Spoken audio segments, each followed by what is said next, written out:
Not even Sony was happy with how No Man's Sky lived up to its own hype. Inventory full. Oh, for fuck's sake! You done fucked it up! As you're buried under the crushing weight of the missing features that Hello Games either hinted at, promised, or straight up lied about. Some people have very different ideas as to what Hello Games' role has been in the No Man's Sky debacle. And I think at this point we can call it a debacle. No Man's Sky is a game that has garnered a lot of attention in the past few years, and in the wake of its launch, it definitely has a lot of eyes on it, for better or for worse.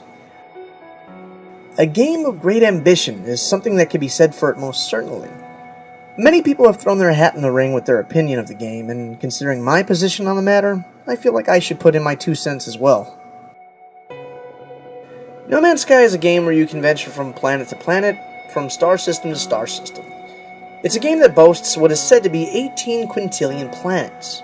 To visit each planet in the game's existence, it would take an approximate 5 billion years, with no travel time in between, and only 1 second per planet to be able to visit them all. The game uses a very unique algorithm that was developed for the game, and this is how all the planets can exist within the game itself, while having a modest 4 gig install on the PS4. The planets and galaxies are procedurally generated, meaning that planets aren't generated until you visit their respective star systems. It's very similar to Minecraft in that regard. Each planet has its own particular fauna and flora, or lack thereof, that are specific to it just as one would expect. A planet can also have a potentially deadly atmosphere that would require you to pay extra attention to your life support and hazard protection. Weather conditions can range from either extreme heat or cold to toxic or radioactive atmospheres.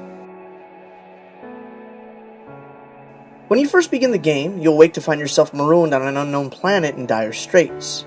Your suit has suffered damage and you need to collect particular materials in order to repair your ship before you can leave the planet you're on. The beginning of the game can prove fairly difficult as you have very little inventory space when you first start off. Your ship also has an inventory that you can use to house things that you find, but also suffers from the same bottleneck of not having much space to work with. Also, to utilize your ship's inventory effectively and to swap items freely back and forth, you need to be within a certain distance of your ship before you can be too far to not be able to get anything out of your ship. There's multiple things to collect within No Man's Sky that have various uses. There are different types of elements that you can use to harness power, such as thamium or plutonium. There's metals such as titanium and iron for repairs, and there are also neutral elements, such as precious metals that can be mined and sold to earn credits, the game's currency. These are aluminum, gold, and emerald, just to name a few. As for the basic uses of these things that you find for repairs or to sell, you can also use these materials in various crafting recipes. You can find various recipes by exploring and having exchanges with other aliens, salvaging crashed space pods, exploring encampments, or coming across abandoned derelict buildings. Exploring is essential in this game in order to be more capable of traversing the environments in outer space alike. The game does reward the player for making the effort of exploring by coming across the aforementioned materials and mods, but there are also drop pods that you can find by exploring just the same that contain what are upgrades for your inventory. These have to be purchased to get one additional inventory slot, and with every additional pod that you find to add another slot, the price will increase. As of the time of the making of this video, you can max out at having a robust total of 48 inventory slots. I phrase it this way only because this is something that can always be changed. With the increase of inventory space, this allows players to take advantages of mods they may come across in their travels that pertain to one's spacesuit. You can make buffs for particular hazardous atmospheres that you can encounter in your journey. These increase your resistance to the elements and have different tiers of effectiveness. There are Sigma, Tau, and Theta tiers, Sigma being the lowest tier of these upgrades, and Theta being the highest tier.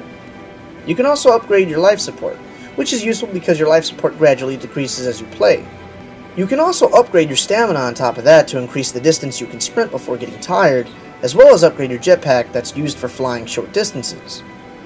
You can even upgrade being able to breathe underwater for longer amounts of time. Starships play an important role in No Man's Sky, as one would guess. You can upgrade pretty much anything on it. You have thrusters, shields, engines, warp reactors, and lasers for combat. Everything can be upgraded in the same way as your spacesuit. This of course would require more inventory space to do so to its fullest, and unlike your spacesuit, you cannot upgrade your inventory on your ship. You could purchase other starships from other aliens that you come across with their own loadout, be it for better or for worse. Starships can be extremely expensive depending on what you're paying for. Basically, bigger, better starships with more space typically cost more to buy. You can also find distress signals on planets that will bring you across crashed ships. You can find these ships and take it upon yourself to repair it, just as you did when you first began the game. Doing this, of course, would allow you to use that ship once it's repaired. Although each planet has its own plant life and animals specific to it, functionally they come down to virtually all the same across the board.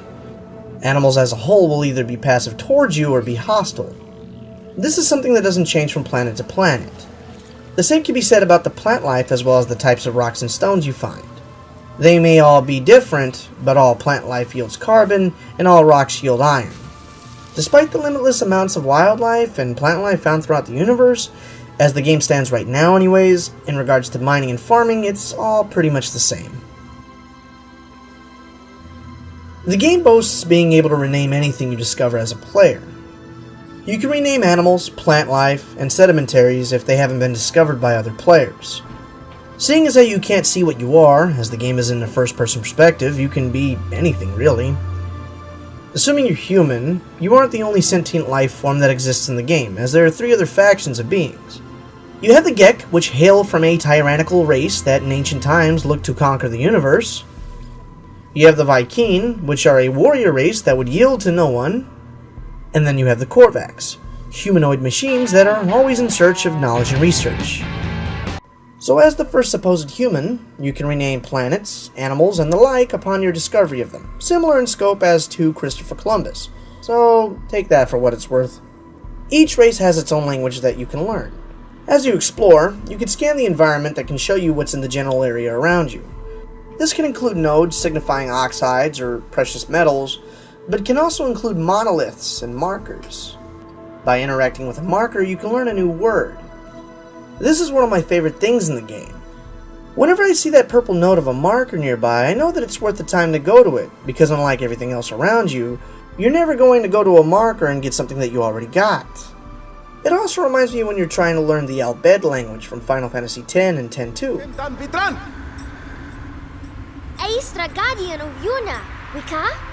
You can also find ancient ruins left by ancient races of the respective alien race that would be found on a said planet. These ruins often have large monoliths that typically have several markers in the immediate area of the structure, but also give a brief telling of events that had once taken place, informing players of some of the lore you can learn about in the game. There are also Sentinels that are found on every planet that you visit. Their presence also varies from planet to planet, such as minimal, standard, and passive, just to name a few. You can get what is easy to describe as a wanted level, a la Grand Theft Auto, by doing excessive farming of materials or destroying wildlife. You have 5 nodes that can result in corresponding threat levels. 1 node will result in a handful of Sentinels opening fire on you, 2 nodes will result in more drones coming in to dispatch you, 3 nodes will have a quadrupedal battle droid equipped with lasers to come deal with you, and then there are also Sentinel walkers and Sentinel fighter ships on top of that. The Sentinels themselves have lore that intertwines with all 3 of the sentient races found within No Man's Sky. So there are a few problems that I want to mention in this game. Some are substantial, but others may be considered nitpicking. However, I feel that all of these that I'm going to mention still hold water as far as them being problems. The first one is that for a game that has the major feature of being able to rename pretty much everything that you discover, it feels like such a missed opportunity not to be able to rename your ship. You can rename trees, plants, animals, moons, planets, solar systems, but you can't rename your spaceship? Another problem that we can all agree on is what the goal is in No Man's Sky. No Man's Sky is a game that doesn't depend on a particular goal in mind, but still sets one up for players to pursue, as everyone likes to have structure and having something to work towards. The 2 main goals to work towards is the Atlas Path story missions and to journey to the center of the universe. Atlas is a godlike, all-knowing being that guides you from the very beginning of the game, if you so choose, to follow the so-called Atlas Path. To be honest, the objective from the game's perspective is vague, but that seems to be the theme with No Man's Sky in general anyways. As you enter the, what I'll ironically call, the world map, you will get prompts on where the next Atlas space station is by getting an alert of an anomaly. By following a path and entering a new star system that contains this anomaly, you can encounter Atlas. This happens multiple times throughout your journey. When you interact with this giant ball of red, godlike liquid, it provides you with an Atlas stone. You tend to find a lot of things in your travels, so you really couldn't make heads or tails if this was something that can be used, whether it could be used somewhere in space or in a crafting recipe, and so on. But the thing is, to basically complete the Atlas storyline, so to speak, you need to interact with Atlas a total of 10 different times to collect 10 different Atlas stones, and to my understanding, the game doesn't allow you to get more than 10 Atlas stones in this way. I say to my understanding because this isn't something that I haven't attempted to do yet in the game as of this recording. However, if this is true, then I already screwed up my chances of being able to get my 10 Atlas stones and give them to Atlas on the last time I would interact with them. You can buy Atlas stones from stores, but these come at a premium. The one time I did see them for sale, they cost about 2.6 million apiece. And even if you do give Atlas all 10 of the stones, the reward you get is just another planet that is created somewhere in the cosmos. You can't name it, you have no way of finding it, and considering the entire universe is your sandbox, it really does fall short of feeling like an accomplishment. Here's the thing though, at least for me, I don't really mind all that. I don't mind not knowing about the planet or being unable to name it. What really got me upset when I found out about it is that you can only get 10 Atlas stones to begin with by normal means. Even with the limited inventory space when you start off, it's something that I could look past if the game at least gave me some indication of these stones' importance. If I knew that I would need them, if Atlas would have said something about them, then yeah, again, this is something I could look past. But no, you're just supposed to know. However, my next complaint is far worse. Chances are most people that are interested in this game know this by now. Like I mentioned before, the main goal above all else is to voyage to the center of the universe. You can tell which way to go based on seeing the star systems in the world map. Each star system will tell you how many light years you are away from your current star system and how many light years you are away from the center. Here's the thing though, once you get to the center, there's no planet, all-knowing being, no man behind a curtain, no grandeur of being able to make it to the very center of all existence. So, what's at the center of the universe, you ask? Nothing. Absolutely nothing. The game goes into a cutscene that lasts for around 3 minutes of you getting jettisoned all the way back to the outer reaches of space. The game starts over with you marooned on a planet once again. Here's another problem I have too. You can't revisit the planets you've been to, or at least not as easily as you'd think. The world or galactic map is very overwhelming and is very difficult to navigate. The game tries to make it easy, but I can't help but think that they could have made this a little bit easier to work with. If you want to visit your old planets that you've come across, you pretty much have to go back the same way you came. There's no fast travel option or anything like that to places you visited. I mean, even if the game could easily show you where you've been before, then at least that would be better. This bothers me too, because it feels like this doesn't leave as much of an impact as you'd initially think when it comes to renaming planets. I'd very much like to revisit the first planet I started out on. It was probably the most beautiful planet I've seen, spent the most time on, and has a somewhat sentimental value. Being marooned in space can get to a person, and this goes back to what I said about people wanting structure. Take Minecraft for example. Minecraft and No Man's Sky are very similar in a lot of ways. Procedural generation, no real directions, and the game is as independent of you as you are of it. It doesn't need you to follow its goals that it has in place for you, and you don't need to just explore for the sake of exploring. However, the biggest thing that I feel separates these two games is that in Minecraft, for everything it is, for all the game has to offer, and how you can go everywhere and anywhere, despite all this, virtually everyone that plays will make a place to live. Players of Minecraft will find a place they like and will settle by building a place of their own. In contrast, if No Man's Sky were to have a parallel, it would be to easily have a way to revisit planets that you visited or discovered. probably the biggest problem, unanimously, is the entire multiplayer fiasco. I'm on a great divide when it comes to this subject, honestly, and here's why. I personally enjoy the game by playing on my own. But I still bring this up because of all the promises that were made about the multiplayer functions that were to be in the game. Sean Murray was in quite a few interviews leading up to the game's launch in which he was continuously asked about the multiplayer in the game. Can you run into other people, other players on the game? Yes, but the chances of that are incredibly rare, just because of the size of what we're building. But it's such a bold idea. I mean, you guys are literally building your own, like, massively multiplayer world that's procedurally generated. And is there anything that this game doesn't have? Do you ever get a good look at your character? You can see other characters. Will you be able to play with your friends? Yeah. Notice how he never gives a straight answer. Things are only implied. There's always a yes, but. Of course, one of the things that I ended up falling victim for that Sean Murray had said was that since the universe is so vast, the likelihood of finding another player is less than 1%, and to me that seemed reasonable. It made sense. AI, we need AI to populate it. Yeah. Because you and I, if we're playing, you know, we won't just say, let's meet up. That doesn't make sense. We're light years apart, like literally. You could encounter other players. The reality is, the likelihood of that is tiny, basically. But I mean, come on. Saying things like that is basically challenging the internet.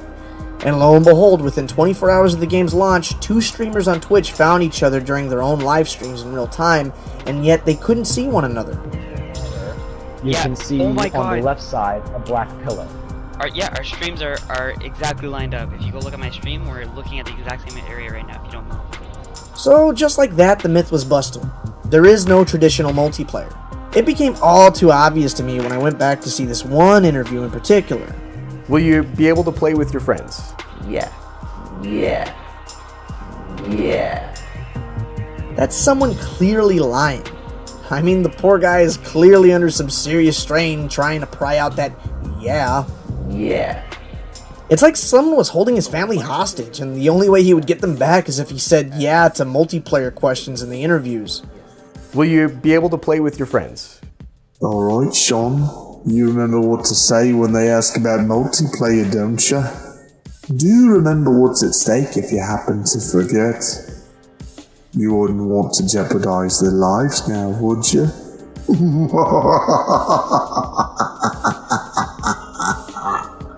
Yeah.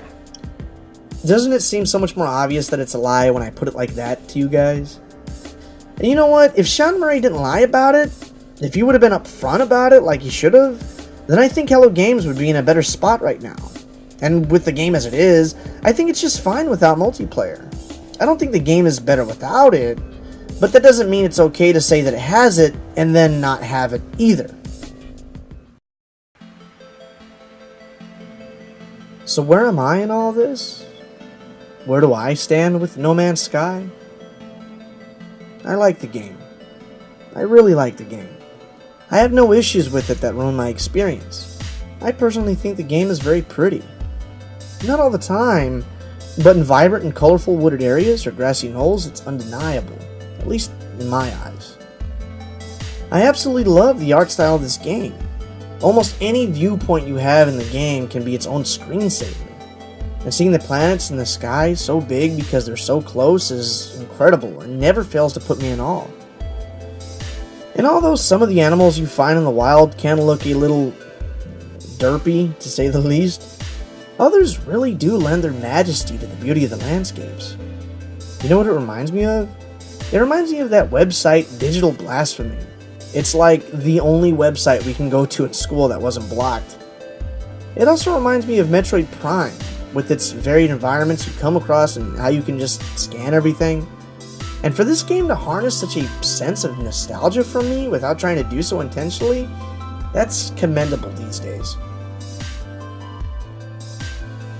I don't feel like all the planets are the same to the point where it feels like the game is just copying and pasting planets. And quite frankly, if I ever do land on a planet that feels like it would be a waste of time exploring it just because it's too empty, or even does happen to feel too similar to another boring planet, I've conditioned myself to just leave. This is a game where you don't have to feel like you might be missing out on something because you didn't take the time to check. There's an entire universe out there. You ain't missing anything by skipping a planet, or a star system for that matter. I like exploring planets though.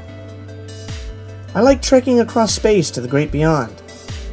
The fact that there are no boundaries in place, and you can go everywhere you can see. That in itself is probably the most captivating aspect of the game to me. To look out to see planets looming out in the distance and knowing that you can actually just up and go there. Something that provokes exploration. And this is what enthralls me the most about No Man's Sky. These days, games can virtually have no boundaries if they wanted to, and growing up, something like that would be mind-blowing. All too often as a kid, rumors would go around about how you can go here or there in a game, but there was no way to prove it. And if you could manage to find something online back in the day, if you had the patience to wait a half an hour to get to a game website and hope the connection didn't fail while waiting, even then it was hard to tell. A couple of things that come to mind was how there were stories that in Ocarina of Time, you can find a hidden entrance to the Lost Woods through Zora's Domain only because you could see a forest in the distance on an unreachable platform. I also remembered stories about Pokemon, that you could go to the Orange Islands if you can have a Pokemon surf you around the back of Bill's house, and that's at the northernmost part of the map. Or if you can use a Game Shark to even jump out of bounds and walk to the west of Viridian City, and it would take you to Johto. Even that chocolate and Conquer, just out of arm's reach, even though you could see it. Most stories like this just seem to be just that, stories, tall tales. But that brings me back to No Man's Sky. It is very much the case that wherever you see, you can go.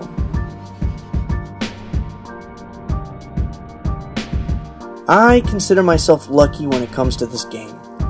I didn't follow the game closely for the several years of when it was announced up to its release. I didn't fall victim to the hype. My expectations weren't set to the extreme. I only got interested in it a couple days before launch. I understand everyone's frustrations with the game and how it didn't deliver on a lot of the promises that were made. I can understand wholeheartedly how a lot of people felt cheated out of what they were supposed to get. About the space wars between different factions, behaviors and interactions of wildlife amongst one another, about the multiplayer. Oh god, the multiplayer. I'd be bitter too. I would be very upset with the game I got because it wasn't the game I was told I was getting. Which is a shame because the game that I did get is a very good one at that. If Sean Murray and Hello Games didn't lie or would have been more upfront about the game itself to begin with, then people as a whole would have been more understanding. As small as my channel is, I doubt Sean Murray or Hello Games will ever see this, but all the same, I'll say this. Guys, I really like this game. I think you did a good job. And just don't lie next time. I'm still playing it, other people who like it are still playing it, and not everything needs multiplayer. Please take this for what it's worth. I believe we're all to benefit from it next time. This is Derik64, and thanks for watching.